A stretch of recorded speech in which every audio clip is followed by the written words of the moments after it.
আসসালামু আলাইকুম, সবাইকে স্বাগত জানাচ্ছি বিডি দর্পণের নিয়মিত আয়োজন আজকের দুনিয়ায়। আপনাদের সঙ্গে আছি আমি তাসনিম হোসাইন। চলুন জেনে নেওয়া যাক সারা বিশ্বে এ পর্যন্ত ঘটে যাওয়া প্রধান খবরগুলো। নিষেধাজ্ঞা প্রত্যাহারের পরদিন সিরিয়ার অন্তর্বর্তীকালীন প্রেসিডেন্ট আহমেদ আল শারার সঙ্গে বৈঠক করেছেন যুক্তরাষ্ট্রের প্রেসিডেন্ট ডোনাল্ড ট্রাম্প। ট্রাম্পের মতে সিরিয়াকে মহান হওয়ার জন্য আরেকটি সুযোগ দেওয়া হয়েছে। বুধবার সৌদি আরবের রাজধানী রিয়াদে আল শারার সঙ্গে বৈঠকের কথা ট্রাম্প নিজেই নিশ্চিত করেন। এটি গত ২৫ বছরের মধ্যে যুক্তরাষ্ট্র ও সিরিয়ার শীর্ষ পর্যায়ের নেতাদের মধ্যে প্রথম বৈঠকে সৌদি আরবের যুবরাজ মোহাম্মদ বিন সালমান উপস্থিত ছিলেন। ভিডিও লিঙ্কে যোগ দিয়েছিলেন সিরিয়ার প্রভাবশালী প্রতিবেশী তুরস্কের প্রেসিডেন্ট রিসেপ তাইপ এরদোয়ান। রিয়াদে বুধবার সকালে উপসাগরীয় সহযোগিতা সংস্থা জিসিসি সম্মেলনে ট্রাম্প বলেন, ওয়াশিংটন সিরিয়ার সঙ্গে সম্পর্ক স্বাভাবিক করার আলোচনা করছে, যাতে দেশটি মহান হওয়ার আরেকটি সুযোগ পায়। সিরিয়ার ওপর থেকে সব নিষেধাজ্ঞা তুলে নেওয়া একটি সম্মানের ব্যাপার হবে বলেও মন্তব্য করেন তিনি। হোয়াইট হাউস জানিয়েছে, রিয়াদে বৈঠকে ট্রাম্প সিরিয়ার সামনে ৫টি প্রস্তাব হাজির করেছেন। এর মধ্যে আব্রাহাম চুক্তির আওতায় ইসরায়েলের সঙ্গে সম্পর্ক স্বাভাবিক করার কথাও রয়েছে। ট্রাম্পের প্রথম মেয়াদে তারই মধ্যস্থতায় ঐতিহাসিক আব্রাহাম চুক্তিতে সই করে বাহরাইন ও সংযুক্ত আরব আমিরাত এর মধ্যে দিয়ে দেশ দুটি ইসরায়েলকে আনুষ্ঠানিকভাবে স্বীকৃতি দেয়। ট্রাম্প সিরিয়ার কাছে আরও প্রস্তাব রাখেন, দেশটিকে সন্ত্রাসবাদ বিষয়ে যুক্তরাষ্ট্রকে সহযোগিতা করতে হবে। এর অংশ হিসেবে ফিলিস্তিনি সন্ত্রাসীদের সিরিয়া থেকে বিতাড়িত করতে হবে। উত্তর পূর্ব সিরিয়ায় থাকা আইএসের বন্দী শিবিরগুলোর দায়িত্ব নিতে হবে। ট্রাম্পের নিষেধাজ্ঞা প্রত্যাহার ও শারার সঙ্গে সাক্ষাতের ঘোষণার পর সিরিয়ার রাজধানী দামেস্কের রাস্তায় দেশটির সাধারণ মানুষকে উল্লাস করতে দেখা যায়। তারা এটিকে সিরিয়ার জন্য একটি গুরুত্বপূর্ণ বাগবদল হিসেবে দেখছেন। পাকিস্তান সেনাবাহিনী ভারতের অহংকার মাটিতে মিশিয়ে দিয়েছে বলে মন্তব্য করেছেন দেশটির প্রধানমন্ত্রী শাহবাজ শরীফ। এছাড়া পাক সেনাবাহিনী ভারতকে মানসিকভাবেও বিপর্যস্ত করে দিয়েছে বলেও উল্লেখ করেন তিনি। একই সঙ্গে ভারতকে সরাসরি হুঁশিয়ারি দিয়ে শাহবাজ বলেছেন, যুদ্ধ নাকি শান্তি চান সেই সিদ্ধান্ত আপনাদের। দ্য ডনের খবরে বলা হয়েছে, ভারতের বিরুদ্ধে সাম্প্রতিক সংঘাতে পাকিস্তানের সেনাবাহিনী ও সৈনিকরা ভারতকে চরম মানসিক ধাক্কা দিয়েছে বলে পাকিস্তানের প্রধানমন্ত্রী শাহবাজ শরীফ জানিয়েছেন। পাস্টোর সেনানিবাসে সৈনিকদের উদ্দেশ্যে দেওয়া ভাষণে তিনি বলেন, আমাদের থেকে বড় শত্রু ভারতের অনেক বিলিয়ন ডলারের যুদ্ধ সরঞ্জাম আছে বলে তারা গর্ব করত, কিন্তু আপনারা তাদের অহংকার মাটিতে মিশিয়ে দিয়েছেন, তাদেরকে বড়সড় ধাক্কা দিয়েছেন। পাকিস্তানের প্রধানমন্ত্রী আরও বলেন, ভারত ভাবত যে পাকিস্তান প্রচলিত যুদ্ধ কৌশলে অনেক পিছিয়ে, কিন্তু আপনারা যেভাবে যুদ্ধ করেছেন তা প্রমাণ করে দিয়েছে যে আমরা শুধু প্রচলিত যুদ্ধেই নয়, প্রযুক্তিগত দিক থেকেও সমানভাবে প্রস্তুত। তিনি ভারতের উদ্দেশ্যে কড়া হুঁশিয়ারি উচ্চারণ করে বলেন, ভারত যদি আমাদের পানির প্রবাহ বন্ধ করে দেয় সেটা হবে আমাদের জন্য রেড লাইন। পানি আমাদের অধিকার, সেই অধিকার রক্ষায় আমাদের সাহসী সেনাবাহিনী লড়াই করবে। কাশ্মীর প্রসঙ্গে তিনি বলেন, কাশ্মীর ইস্যু জাতিসংঘের প্রস্তাব অনুযায়ী সমাধান করতে হবে, তারপরই বাণিজ্য আলোচনার কথা ভাবা যেতে পারে। এদিকে পাকিস্তানের হাতে আটক হওয়া ভারতীয় সীমান্তরক্ষী বাহিনীর জওয়ান পূর্ণম কুমারকে ছেড়ে দিয়েছে দেশটি। গত ২৩ এপ্রিল পাকিস্তানের সীমান্তরক্ষী বাহিনীর রেঞ্জার্স তাকে আটক করেছিল। ভারতের দাবি, বিএসএফের ওই জওয়ান ভুল করে সীমান্ত পার হয়েছিলেন। বুধবার পাঞ্জাবের অমৃতসরের আটারি যৌথ চেকপোস্ট দিয়ে তাকে ভারতের হাতে তুলে দেওয়া হয়। বিএসএফ জানিয়েছে, পাকিস্তানের হেফাজতে থাকা পূর্ণম শাহকে প্রোটোকল অনুসারে হস্তান্তর করা হয়। কাতারে যুদ্ধবিরতি নিয়ে পরোক্ষ আলোচনার মধ্যেই ফিলিস্তিনের গাজায় ইসরায়েলি হামলায় আরও ৮৪ জন নিহত হয়েছেন। উত্তর গাজা থেকে তাদের বাস্তুচ্যুত করার যে কোনো পরিকল্পনাকে সহজতর করবে এই হামলা।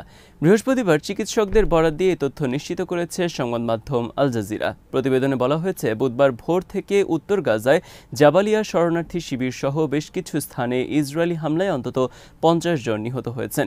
দক্ষিণাঞ্চলীয় খান ইউনিস শহরে আরও ১০ জন নিহত হয়েছেন। এছাড়া আরও কয়েকটি জায়গায় হামলায় এই হতাহতের ঘটনা ঘটে। এ বিষয়ে ইসরায়েলি সেনাবাহিনীর পক্ষ থেকে কোনো তাৎক্ষণিকভাবে মন্তব্য পাওয়া যায়নি। আল জাজিরা বলছে, জাবালিয়ায় উদ্ধারকর্মীরা শিশুদের লাশ সরাতে কেবল মোবাইল ক্যামেরার আলো ব্যবহার করছেন। ধসে পড়া কংক্রিট ভেঙে ফেলা হচ্ছে। মধ্য গাজার দেইর আল বালা থেকে আল জাজিরার তারেক আবু আজম বলেন, ইসরায়েল পরিকল্পিত এবং তীব্রতর সামরিক বিমান অভিযান চালাচ্ছে। এই হামলা হচ্ছে বসতিগুলোকে লক্ষ্য করে, যাতে পরিবারগুলোকে এই এলাকা ছেড়ে অস্থায়ী তাঁবুতে বসবাস করতে বাধ্য করা হয়। তিনি বলেন, এটি একটি অত্যন্ত নিষ্ঠুরতা। গত কয়েক সপ্তাহ ধরে উত্তর গাজার শিশু ও বাস্তুচ্যুত পরিবারগুলোকে যে মানবিক ক্ষতির সম্মুখীন হতে হচ্ছে তার তীব্রতা তুলে ধরে এই হামলা। আল জাজিরার প্রতিবেদনে আরও বলা হয়, সম্প্রতি ইসরায়েলি বোমাবর্ষণের এক সংক্ষিপ্ত বিরতির পর ইসরায়েলি আমেরিকান জিম্মি এইডেন আলেকজান্ডারের মুক্তি দেওয়া হয়। এরপরই কাতার, মিশর এবং যুক্তরাষ্ট্রের মধ্যস্থতাকারীদের মাধ্যমে হামাসের সঙ্গে পরোক্ষ যুদ্ধবিরতি আলোচনার জন্য ইসরায়েলি প্রতিনিধি দল দোহায় আসেন। এই অবস্থাতে এই হামলা চালাচ্ছে ইসরায়েল। এর আগে ট্রাম্পের মধ্যপ্রাচ্য বিষয়ক দূত স্টিভ উইটকফ বলেছেন, যুদ্ধবিরতি আলোচনায় সকল ক্ষেত্রেই দুর্দান্ত অগ্রগতি হচ্ছে। যুদ্ধবিরতি ও অবরুদ্ধ গাজায় সাহায্য প্রবেশ পুনরায় শুরু করা নিয়ে আলোচনায় অগ্রগতি হচ্ছে। বিস্তারিত কিছু না জানিয়ে উইটকফ বলেন, তিনি আশা করেন শিগগিরই একটি ইতিবাচক ঘোষণা আসবে। কাতারের প্রধানমন্ত্রী শেখ মোহাম্মদ বিন আব্দুল রহমান আল থানি বলেছেন, সাম্প্রতিক সময়ে ইসরায়েল গাজা উপত্যকায় যেসব হামলা চালিয়েছে তাতে মনে হচ্ছে তারা যুদ্ধ থামাতে আগ্রহী নয়। মার্কিন সংবাদ মাধ্যম সিএনএনকে দেয়া এক সাক্ষাৎকারে শেখ আব্দুর রহমান বলেন, তিনি আশা করেছিলেন মার্কিন নাগরিক এডান আলেকজান্ডারের মুক্তির পর আলোচনায় গতি আসবে এবং নতুন আশার সঞ্চার হবে। কিন্তু ইসরায়েল গাজা উপত্যকায় হামলা আরও জোরদার করেছে। এটি দুর্ভাগ্যজনক যে ইসরায়েল কাতারে প্রতিনিধি দল পাঠানোর পরদিনই ভয়াবহ হামলা চালিয়েছে। তিনি বলেন, যুক্তরাষ্ট্রের সমর্থন নিয়ে গাজায় নতুন গ্রুপের মাধ্যমে ত্রাণ বিতরণের যে পরিকল্পনা হয়েছে সেটির কোনো প্রয়োজন নেই। জাতিসংঘের ত্রাণ সংস্থাগুলোর যথেষ্ট সামর্থ্য আছে ত্রাণ বিতরণের, কিন্তু ইসরায়েলি বোমা হামলার কারণে তারা কাজ করতে পারছে না। মার্চের 2 তারিখ থেকে গাজা উপত্যকায় কোনো ধরনের ত্রাণ প্রবেশ করতে দিচ্ছে না ইসরায়েল, যার ফলে সেখানকার বাসিন্দারা ক্ষুধা ও অসুস্থতায় মৃত্যু হুমকিতে রয়েছে। কাতারের রাজধানী দোহায় যুক্তরাষ্ট্র, মিশর ও কাতারের মধ্যস্থতায় যুদ্ধবিরতি নিয়ে সংলাপ চললেও ইসরায়েল তার প্রতি কোনো সম্মান না দেখিয়ে গাজার বেসামরিক স্থাপনায় নির্বিচারে হামলা চালিয়ে যাচ্ছে। রাশিয়া ইউক্রেন যুদ্ধ বন্ধে আবারও দুই পক্ষ সরাসরি সংলাপে বসছে। স্থানীয় সময় বৃহস্পতিবার দিনের শেষ দিকে তুরস্কে এই সংলাপ হওয়ার কথা। তবে এই সংলাপ কতটা ফলপ্রসূ হবে তা নিয়ে সংশয় ছড়িয়ে পড়েছে, কারণ বুধবার রাতে রাশিয়া যে প্রতিনিধি দলের তালিকা পাঠিয়েছে তাতে প্রেসিডেন্ট ভ্লাদিমির পুতিনের নাম নেই। যদিও ইউক্রেনের প্রেসিডেন্ট জেলেনস্কি চেয়েছিলেন সরাসরি পুতিনের সাথে সংলাপে বসতে। গত রোববার পুতিন কোনো শর্ত ছাড়াই ইস্তাম্বুলে ইউক্রেনের সঙ্গে সরাসরি আলোচনার প্রস্তাব দেন। তবে বুধবার রাতে ক্রেমলিন জানায়, রুশ প্রতিনিধি দলে থাকবেন প্রেসিডেন্টের উপদেষ্টা ভ্লাদিমির মেদিনস্কি এবং উপপ্রতিরক্ষা মন্ত্রী আলেকজান্ডার ফোমিন। অন্যদিকে ইউক্রেনের প্রতিনিধি দলে নাম রয়েছে প্রেসিডেন্ট জেলেনস্কির। মার্কিন প্রেসিডেন্ট ট্রাম্প এই আলোচনায় উপস্থিত থাকতে পারেন এমন গুঞ্জনও শোনা গিয়েছিল। ট্রাম্প নিজেও এমন আভাস দিয়েছিলেন, তবে ক্রেমলিন তাদের প্রতিনিধি দলের ঘোষণা দেওয়ার পর এক মার্কিন কর্মকর্তা জানান যে মধ্যপ্রাচ্যের 3টি দেশ সফররত প্রেসিডেন্ট ট্রাম্প শান্তি আলোচনায় অংশ নেবেন না। পুতিন কখনোই সরাসরি উপস্থিত থাকার বিষয়টি নিশ্চিত করেনি, তবে রাশিয়া ও যুক্তরাষ্ট্র উভয় প্রেসিডেন্টের অনুপস্থিতি যুদ্ধ বন্ধের দিক থেকে কোনো বড় অগ্রগতির আশা কমিয়ে দিয়েছে। বুধবার রাতে তুরস্কে যাওয়ার পথে ইউক্রেনের এক কর্মকর্তা জানান, প্রেসিডেন্ট জেলেনস্কি বলেছেন পুতিন উপস্থিত থাকলেই কেবল তিনি আলোচনায় অংশ নেবেন। বুধবার রাতে নিয়মিত ভিডিও ভাষণে জেলেনস্কি বলেন, পুতিনের অংশগ্রহণ স্পষ্ট হওয়ার পরই ইউক্রেন তুরস্কে শান্তি আলোচনায় নিজেদের অবস্থান নির্ধারণ করবে। জেলেনস্কি বলেন, এই যুদ্ধ কেন শুরু হয়েছে, কেন চলছে, এসব প্রশ্নের উত্তর মস্কোতেই রয়েছে। যুদ্ধ কিভাবে শেষ হবে তা নির্ভর করছে বিশ্বের উপর।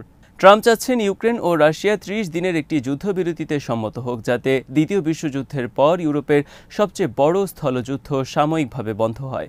এক রুশ আইন প্রণেতা বুধবার বলেন, আলোচনায় বড় পরিসরের যুদ্ধবন্দী বিনিময় নিয়েও কথা হতে পারে। ভারতের উত্তরপ্রদেশ রাজ্যের 7টি জেলায় অভিযান চালিয়ে 280টি ধর্মীয় স্থাপনা ধ্বংস করা হয়েছে। রাজ্য প্রশাসন থেকে দেওয়া এক বিবৃতিতে উল্লেখ করা হয়েছে এই তথ্য। স্থাপনাগুলোকে অবৈধ আখ্যা দিয়ে ভেঙে ফেলা হয়। ধ্বংস করা স্থাপনাগুলোর মধ্যে রয়েছে 225টি মাদ্রাসা, 30টি মসজিদ, 25টি মাজার এবং 6টি ঈদগাহ। রাজ্য প্রশাসনের বিবৃতিতে বলা হয়েছে, যথাযথ কর্তৃপক্ষের অনুমতি না নিয়ে এই স্থাপনাগুলো নির্মাণ করা হয়েছিল। যেই জেলাগুলোতে অভিযান চালানো হয়েছে সেগুলো হলো মহারাজগঞ্জ, সিদ্ধার্থনগর, বলরামপুর, শ্রাবস্তি, বাহরাইশ, লখিমপুর খেরি এবং পিলভিট। এই জেলাগুলো ভারত নেপাল সীমান্তের নিকটবর্তী। এনডিটিভি জানায়, বুধবার মহারাজগঞ্জে 2টি এবং শ্রাবস্তি ও বাহরাইশে 1টি করে স্থাপনা ভেঙে ফেলা হয়। এর মধ্যে মহারাজগঞ্জে 2টি মাদ্রাসা, শ্রাবস্তিতে 1টি মাদ্রাসা ও বাহরাইশে 1টি মাজার গুড়িয়ে দেয় বুলডোজার। ভারতে বিজেপি ক্ষমতায় আসার পর থেকেই সংখ্যালঘুদের বাড়ি, ঘর ও স্থাপনাকে অবৈধ আখ্যা দিয়ে গুড়িয়ে দেওয়ার একটি অপসংস্কৃতি চালু রয়েছে। সম্প্রতি কাশ্মীরে বন্দুকধারীদের হামলায় 26 পর্যটক নিহত হওয়ার পরই এসব মসজিদ ও মাদ্রাসার উপর নতুন করে ধ্বংসযজ্ঞ চালানো হলো। ভারতের কেন্দ্র ও উত্তরপ্রদেশের বিজেপি সরকার দীর্ঘদিন ধরে অভিযোগ করে আসছে যে অবৈধ ধর্মীয় স্থাপনাগুলো ধর্মীয় উগ্রবাদ ও সন্ত্রাসবাদের প্রশিক্ষণ কেন্দ্র হিসেবে ব্যবহৃত হচ্ছে। এদিকে ভারতের এলাহাবাদ হাইকোর্টের এক পর্যবেক্ষণে বলা হয়েছে, মুসলিম পুরুষরা একাধিক বিয়ে করতে পারবে যদি তারা স্ত্রীদের সবাইকে সমান মর্যাদা ও অধিকার দিতে পারেন। আদালত আরও বলেছে, কোরআনের আইন অনুযায়ী শর্ত সাপেক্ষে বহু বিবাহের অনুমোদন রয়েছে, কিন্তু অনেক ক্ষেত্রে এই সুযোগের অপব্যবহার ও স্বার্থবাদী ব্যবহার হয়ে থাকে। বৃহস্পতিবার মামলার শুনানিতে বিচারপতি অরুণ কুমার সিং এর বেঞ্চ এই পর্যবেক্ষণ দিয়েছে। আজ এখানেই শেষ করছি। সবাই ভালো থাকুন, সুস্থ থাকুন আর দেখতে থাকুন বিডি দর্পণ। চ্যানেলটি ভালো লাগলে সাবস্ক্রাইব করুন, সংযুক্ত থাকুন আমাদের ফেসবুক পেজে। আল্লাহ হাফেজ।